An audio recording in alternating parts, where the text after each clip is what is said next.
ამერიკა Facebook-ის, Google-ის, SpaceX-ისა და სხვა ბევრი ისეთი კომპანიის სამშობლო, რომელმაც ჩვენი ცხოვრება სამუდამოდ შეცვალა.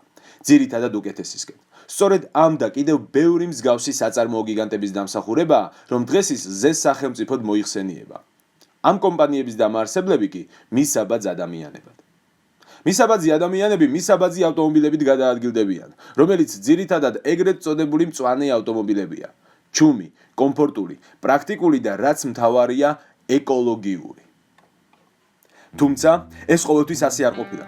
იყო დრო, როცა ამერიკა ნამდვილი მამაკაცების ქვეყანად მოიხსენიებოდა.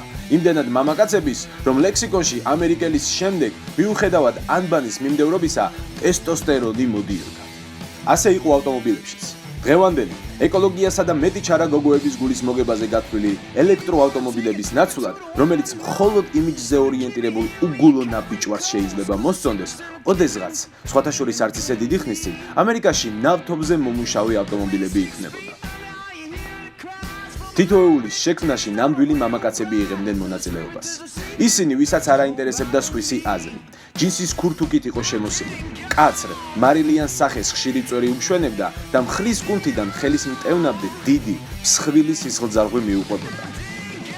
ასეთი ადამიანები არასოდეს ფიქრობდნენ თუ რა შთაბეჭდილებას დატოვებდნენ მოლაქლაქე საჭურისებზე. ისინი გრძნობის ადამიანები იყვნენ. თითოეულ ნამუშევარში სულსა და გულს დებდნენ. ავტომობილის ლედ ზეპელინის ფონზე აპროექტებდნენ და 150%-იანი შანსი ჰქონდათ ნებისმიერი მანდილოსანის გულის დაყრობის. ამიტომაც იყო, რომ 70-იან წლებში შექმნილი ამერიკული ავტომობილების სრული უმრავლესობა ხასიათის, სტილისა და ემოციების დიდი ზღვის მატარებელია. თითოეული მათგანი მედგრად დგას, ტრაქწამოწეული და მზადაა თქვენი პრიუსი შუაზე გაგლიჯოს.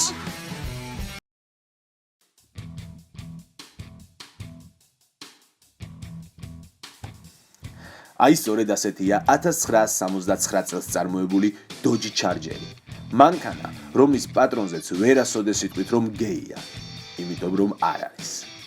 7,2 კუბატურიანი ჰემის ტიპის ძრავით აღჭურვილი ეს ავტოინდუსტრიის ბუგიმენი 440 ცხენის ძალას აგენერირებს, რაც იმ დროისთვის იმაზე ბევრად მეტი იყო, ვიდრე თქვენ წარმოგედგინათ.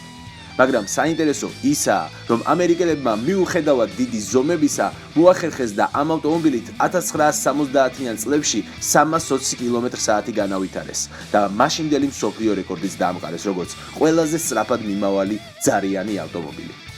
შთამბეჭდავია არა? ჯერ სათხართ. ეს ავტომობილი იმდენად ხარისხიანი და გამძლე გამოდგა, რომ დღესაც შიშის ძარს ცემს მის გვერდით ამომდგარ GTR-ს. ის თითქოს კლინტ ისტვუდია, რომელიც ბენედიქტ კამბერბეჩს აგრძნობინებს, რომ შეიძლება ის დღეს სამყაროს სექს სიმბოლოა, მაგრამ მისი ჩრდილიდან ვერასოდეს გამოვა. ეს ჰემის ძრავები დღესაც უძლებს 1000, 1500, 2000 ცხენს. მეტიც, როდესაც ჩემმა მეგობარმა ამ ავტომობილის სარბოლო მონსტრად გადაკეთება დაიწყო, კონტაქტი ჰქონდა ერთ ამერიკელთან, რომელმაც უთხრა, რომ ზუსტად იგივე ძრავზე 5000, 6000 ცხენამდე ამოაქვს და თან ისე, რომ ერთ გარბენზე არ კვდება.